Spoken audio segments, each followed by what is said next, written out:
तो इस फिल्म की शुरुआत होती है काफी आगे के टाइम से, जब दुनिया ने बहुत तरक्की कर ली थी। दुनिया से हर बुरी चीज जैसे कि जंग, भूख, खतरनाक बीमारियां सब खत्म हो गई। अब ना तो दुनिया में कहीं भी खाने की कमी थी और ना ही कोई बीमारी ऐसी थी जिसका कोई इलाज ना हो सके। इससे भी बड़ी बात कि स्पेस में जाना आम हो गया था। हर कोई अब आराम से आसमान की सैर को जा सकता है। इसी बीच हम एक स्पेसशिप में कहानी की मेन कैरेक्टर मैक्स को देखते हैं। मैक्स को भी घूमने का बहुत शौक था, इसलिए वो अपनी खास स्पेसशिप से गैलेक्सी में घूमने निकला हुआ था। उसे हर प्लेनेट पर जाने, वहाँ के रहन सहन के बारे में जानने का बहुत शौक था। हालांकि उसकी फैमिली हमेशा उसे कहती थी कि बस वापिस आ जाओ और अपनी पढ़ाई पर ध्यान दो, लेकिन क्योंकि उसे पढ़ाई का शौक तो था नहीं, इसलिए वो अपनी फैमिली की बातों पर ध्यान नहीं दिया करता था। इसी बीच अचानक एक चट्टान का टुकड़ा मैक्स की स्पेसशिप से आकर टकरा जाता है, जिससे वो कंट्रोल से बाहर हो गया। सिस्टम में खराबी होने लगी, लाइट्स खराब हुई, अलार्म बजने लगी। ये देखते हुए मैक्स ने जल्दी जल्दी स्पेसशिप को नीचे उतारना चाहा, लेकिन सिस्टम पूरी तरह खराब हो गया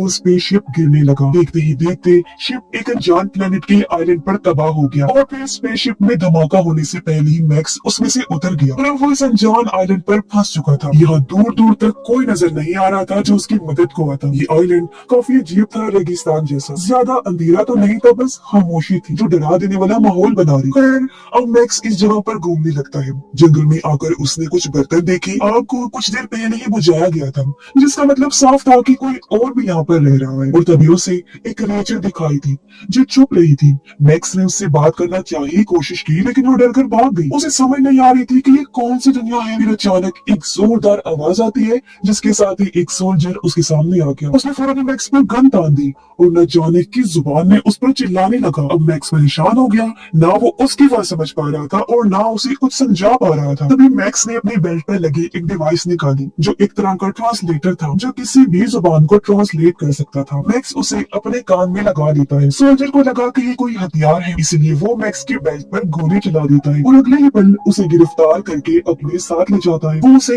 एक अजीब से शहर में लेकर आया, जो लग तो रहा था जमीन जैसा, मगर कुछ डरावना भी। यहाँ हर तरह काले गंदे कपड़े पहने सोल्जर फिर रही थी, जिनके हाथों में गन्स थी और सर पर हेलमेट पहना हुआ था। हर तरफ अजीबोगरीब ड्रोन उड़ रहे। जल्द ही मैक्स को एक लैब में लाया गया, जहाँ कुछ साइंटिस्ट थे। वो लोग दरअसल मैक्स को कोई एलियन समझ रहे थे, इसलिए उसके सर पर डिवाइस वाला एक हेलमेट लगा दी थी, क्योंकि वो इस डिवाइस के जरिए मैक्स के ख्यालों को पढ़ के उसका हर एक राज जानना चाहती थी। लेकिन जल्द ही उन लोगों को लगने लगा कि ये कोई एलियन नहीं है, बल्कि एक पागल इंसान है। इसीलिए उसे पागल खाने भेजने का फैसला किया जाता है। ये काम एक सीनियर सोल्जर के जिम्मे लगाया गया, जिसका नाम गाय था। अचानक सभी लोग जोर जोर से गीत गाने लगे, जो उनके मुल्क और गवर्नमेंट की उनके दिल में प्यार का गीत था। उन्हें देखने से ऐसा लग रहा था वो जैसे किसी के कंट्रोल में हो और इस गीत के अलावा इनके दिमाग में और कुछ ना हो। ये सब चीजें मैक्स को काफी अजीब और फनी भी लग रही थी। साथ ही उसे शक भी हो रहा था। पर अचानक एक सोल्जर जमीन पर गिर पड़ा, बुरी तरह उसे दौरे पड़ने लगे। इसलिए अथॉरिटी वाले उसे उठाकर ले जाते हैं,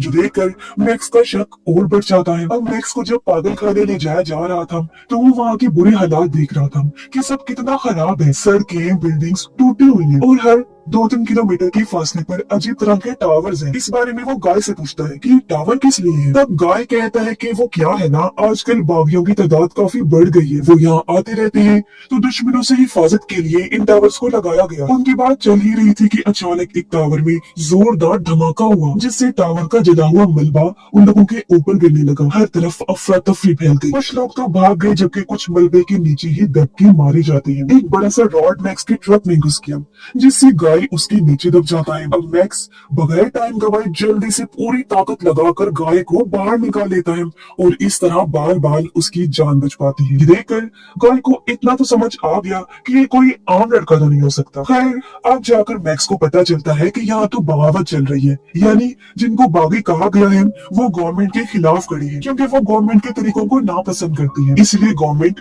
ये टावर लगाकर अपनी ताकत बनाकर रखना चाहती है। ये लोग पैदल ही आगे बढ़ जाते हैं।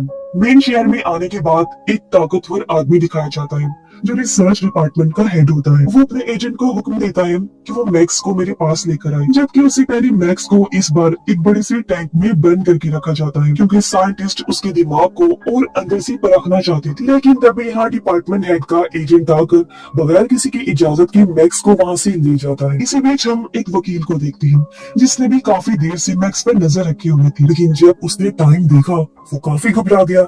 जल्दी से बाथरूम में जाकर वो लॉक हो जाता है, पर अचानक उसे भी वही दौरा पड़ने लगता है। उधर एजेंट जब मैक्स को ले जा रहा था तो बार बार घड़ी को देखकर उसके भी पसीने छूट रही थी। अचानक उसे भी दौरा पड़ गया और ये देखकर कुछ लोग एजेंट को बंदी बनाकर अपने साथ ले जाते हैं और आसपास के लोग एक बार फिर गीत गाने लगते हैं। अब लोग मैक्स को देखकर उसे बातें कहने लगे, क्योंकि वो उनकी तरह गीत जो नहीं गा रहा था वो उस पर चिल्लाने लगे।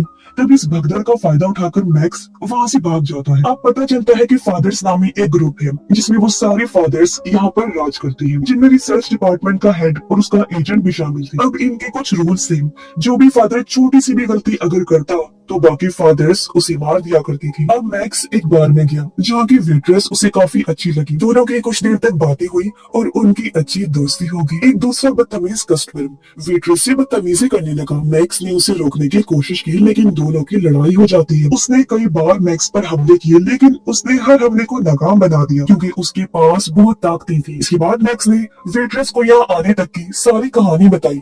बातों ही बातों में उसे पता चला कि वेट्रेस गाय की बहन है। वेट्रेस मैक्स को अपने घर ले जा रही थी, तो वो भी खुशी खुशी मान गया। लेकिन जब दोनों बार से बाहर आई तो वो बदतमीज आदमी फिर से आ गया। इस बार वो अपने गुंडे भी साथ लेकर आया था मैक्स से बदला लेने के लिए। अब मैक्स भी जानता था कि इनसे कैसे निपटता है।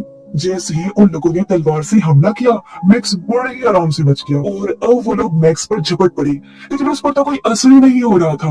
वो सबको मारकर गिरा देता है। इसी के साथ गैंग के बाकी लोग भी आ गए, जिनके पास बड़े बड़े हथियार थे। एक ने मैक्स की टांग में रस्सी डाली, जबकि दूसरे ने हथियार से हमला कर दिया, मगर उसने उनके ही हथियारों को उनके खिलाफ इस्तेमाल करके सबको ढेर कर दिया। अब सिर्फ वो बदतमीज आदमी बचा था। वो गोल्ड डिवाइस को मैक्स की तरफ फेंकता है, जिस पर ब्लेड्स लगे हुए थे, लेकिन कुछ भी होने से पहले मैक्स बड़े आराम से बच जाता है। घर पर आने के बाद गाय भी मैक्स को अपने घर में रहने की इजाजत दे देता है। धीरे धीरे मैक्स यहाँ के तौर तरीकों को समझने लगता है। उसे एक चीज बहुत हैरान कर देती है। उसने देखा कि गवर्नमेंट उसके ख्यालों को टीवी पर किसी फिल्म की तरह दिखा रही है। उनकी गवर्नमेंट लोगों को ये कहती है कि हम लोग अपने प्लेनेट के अंदर रहते हैं, न कि सतह पर, क्योंकि बाहरी दुनिया में कोई सितारा प्लेनेट कुछ भी नहीं है। साथ ही उनको ये भी बताया जाता है कि उनके फादर्स ने बागियों के खिलाफ जंग जीतकर ये टावर लगाए हैं, तब जाकर उनका ये प्लेनेट, ये मुल्क बचा है। गाय मैक्स को कहता है कि अपने मुल्क की हिफाजत करना सबसे बड़ी जिम्मेदारी है, तुम भी मेरी तरह गार्ड बन जाओ। मैक्स इसके लिए मान गया, जहाँ उसकी आर्मी वाली ट्रेनिंग शुरू हुई, जिसमें उसने गीत भी सीखा और कई सारे इम्तिहानों को पास किया। बागियों की चीजों को शूट करने वाले इम्तिहान में तो उसने टॉप किया, यानी वो कमाल का शूटर भी था। अब कड़ी ट्रेनिंग के बाद मैक्स को आर्मी में भर्ती कर लिया गया। उनका पहला मिशन बागियों के एक अड्डे को तबाह करना था। जल्द ही ये लोग वहाँ पहुँच गए और इन्होंने वहाँ हमला कर दिया। बॉम्ब फेंके गए और बागियों को घसीटा गया। ये चीज मैक्स को अजीब लगी, क्योंकि उसने देखा कि बागी लोग कोई मॉन्स्टर क्रिएचर नहीं है, बल्कि ये तो कुछ डरे हुए लोग हैं। ये देख मैक्स ने उन्हें ना मारने का फैसला करके बंदूक नीचे फेंक दी, जबकि बाकी लोग बुरी तरह बागियों को मार रही थी, जानवरों की तरह घसीट कर उन्हें ले जाया जा रहा था। और ये चीज जाहिर मैक्स को भी बहुत अजीब लगी और बुरा भी लगा।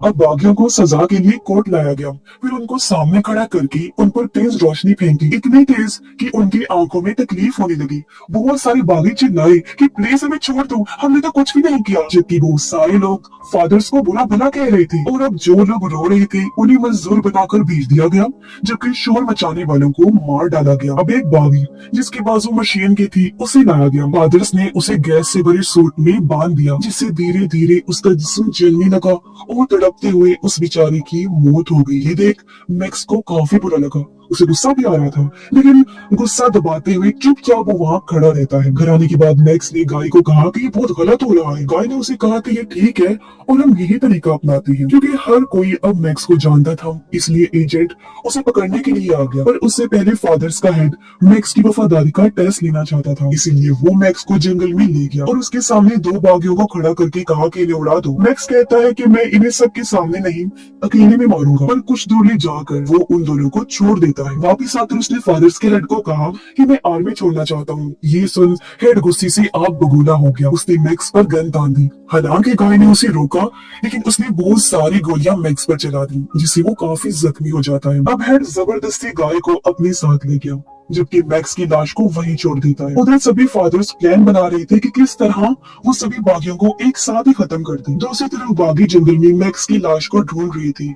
लाश उनको मिल तो गई, लेकिन जब उसे हिलता हुआ देखा तो सभी काफी चौंक जाते हैं, क्योंकि जी हाँ, मैक्स अभी भी जिंदा था और उसके सारे जख्म बहुत जल्दी भर गए थे। अब सारे बागी मैक्स को सच्चाई बताने लगे। कहते हैं कि ये टावर प्लेनेट की हिफाजत के लिए नहीं लगाए गए हैं, बल्कि इन टावर्स में से ऐसी सिग्नल्स निकलती है जो इंसानों के दिमाग के साथ छेड़छाड़ करते हैं। इसीलिए तो अचानक दिन में 2 बार लोगों को कुछ होने लगता है और वो अपने प्लेनेट के मुल्क के प्यार में गीत गाने लगते हैं। मगर कुछ लोग ऐसे भी हैं जिन पर इन सिग्नल्स का असर नहीं होता, बल्कि उनको तो दौरे पड़ने लगते हैं, जैसा कि हम पहले भी देख चुके हैं। ऐसे लोगों को गवर्नमेंट बागी का नाम दे देती है ताकि उन्हें मार दिया जाए। ये सुनकर मैक्स समझ गया कि ये सिस्टम तो बहुत बुरा है। तभी एक बार फिर टावर में से सिग्नल आने लगी। बाकी लोग मुंह में लकड़ी रख के बैठ गए ताकि दौरे के दौरान उनकी जुबान दांतों में ना आ जाए। उधर वकील भी यही कर रहा था, और क्योंकि सिग्नल्स का असर मैक्स पर तो होता नहीं, इसलिए वो बाकियों की मदद करने लगा। जल्द भी वो बागियों के साथ मिल गया और उन्होंने फैसला किया कि वो टावर को उड़ा देंगे। इसीलिए वो चुपके से टावर की एक एरिया में घुस गए। बागियों ने जैसे गोलीबारी की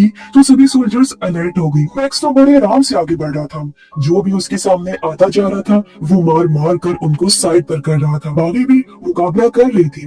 कुछ तो मारे गए, जबकि कुछ दीवारों के पीछे खड़े होकर गोलियां चला रही थी। मैक्स बड़ी बहादुरी से टावर के नीचे पहुंचा और वहाँ बॉम्ब लगा देता है। फिर उसने सभी बागी, चाहे वो जिंदा हो या मरा हो, उन पर हुक से रस्सी अटका दी और उनको घसीट कर ले जाने लगा। कुछ ही देर में मैक्स और उसकी टीम खतरे से दूर हो गई। टावर में जोरदार धमाका हुआ और वो उड़ जाता है, लेकिन ये मुश्किल बहुत तकलीफ दी थी, क्योंकि एक और साथी उनके सामने दम तोड़ जाता है और अब बस मैक्स और एक बागी ही बचा था। अब मैक्स वेट्रेस के घर गया, लेकिन पड़ोसी ने उसे देख लिया था, इसलिए फौरन उसने पुलिस को बता दिया। गाय मैक्स पर चिल्लाने लगता है, पर इसी बीच वहाँ पर पुलिस आ गई, जो देखकर मैक्स फौरन ही वहाँ से भाग जाता है ताकि गाय और वेट्रेस किसी मुसीबत में न पड़ जाए। लेकिन बाहर सोल्जर्स तो पहले ही उसका इंतजार कर रही थी। मगर यहाँ भी वो रुका नहीं और एक के बाद एक सबको मार गिराता है। लेकिन बेबस तो वो तब होता है जब फादर्स का हेड गाय की बहन को बंदी बना लेता है। ये देखकर मैक्स को हार माननी पड़ी। वो खुद को उनके हवाले कर देता है। मैक्स को जेल में डाल दिया गया, जहाँ पहले ही काफी सारे कैदी मौजूद थे। उधर वकील मैक्स के बारे में जानकारी इकट्ठा कर रहा था। उसे पता चला कि मैक्स पर टावर में से आने वाले सिग्नल्स का कोई असर नहीं होता। ये जानकर उसे बहुत हैरानी हुई और वो मैक्स को अगवा करने का प्लान बनाता है। उधर मैक्स और बाकी कैदियों को जंगल में भेजा गया ताकि वो बचे हुए हथियारों को इकट्ठा कर सके। जब वो ये कर रहे थे तो अचानक कुछ रोबोट्स अपने आप ही एक्टिवेट होकर गोलियां चलाने लगी। सब लोग चुपचाप नीचे लेट गए। उन्होंने भी जवाबी वार किया और सभी रोबोट्स को उड़ा दिया। मैक्स एक सोल्जर को बताता है कि जब मैं यहाँ आया था तो मैंने एक क्रिएचर को देखा। तब सोल्जर उसे बताता है कि वो कोई क्रिएचर नहीं बल्कि बदले हुए इंसान है, जो बहुत ही खतरनाक होते हैं। उनको देखते ही फौरन मार देना चाहिए। अब अचानक वो सोल्जर गड्ढे में गिर गया। तब उसे बचाने के लिए मैक्स भी कूद पड़ता है।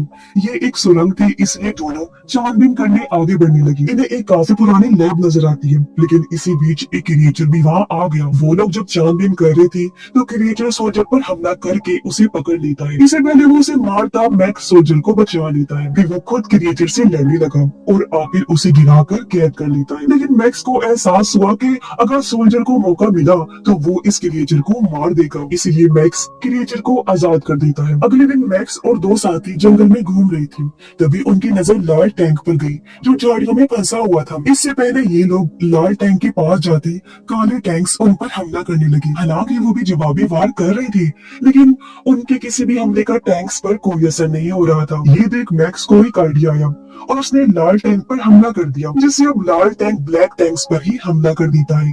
एक एक करके उसने सारे ब्लैक टैंक्स उड़ा दिए। अब मैक्स जल्दी से लाल टैंक के अंदर घुस गया। फिर उसने सारी तारों को काटकर टैंक को डीएक्टिवेट कर दिया। अब मैक्स वहां से भागने का प्लान बना चुका था, लेकिन कोई और उसके साथ जाना नहीं चाहता था, क्योंकि उन्हें लग रहा था कि इतना आसान नहीं होगा, ये किसी खतरे से खाली नहीं है। इसीलिए मैक्स अकेला ही टैंक लेकर चल पड़ा। हालांकि रास्ते में बिछाए गए बहुत सारे बॉम्ब्स ने टैंक पर हमला किया, लेकिन उसे कुछ भी नहीं हुआ। उधर वकील को जब पता चला कि मैक्स जेल से भाग गया है तो गुस्से में आकर उसने अपने ऑफिस की सारी चीजों को तोड़ फोड़ कर दिया। थोड़ा दूर आने पर मैक्स को कुछ फौजी मिले जो सभी गाड़ियों को चेक कर रही थी। जैसे ही एक फौजी ऊपर आया, मैक्स खुश हो गया क्योंकि वो और कोई नहीं बल्कि गाय था। उसे देखते ही मैक्स अंदर खींच लेता है और बस फिर क्या था, वो बिना रुके गेट तोड़कर वहां से भाग जाता है। हालांकि फौजियों ने बहुत गोलियां चलाई लेकिन कोई असर नहीं हुआ। अब गाय काफी चौंक गया। वो हैरान होते हुए मैक्स से पूछता है कि भाई मुझे क्यों अंदर खींचा और कहाँ लेकर जा रहे हो। इसमें मैक्स कहते हैं रिलैक्स हो जाओ मेरे दोस्त, मैं तुम्हें एक नई जिंदगी दिखाने ले जा रहा हूँ जो यहाँ से बहुत बेहतर होगी। ये बात सुनकर दोनों काफी खुशी से आगे बढ़े और इसी के साथ इस फिल्म की कहानी यहीं पर खत्म हो जाती है।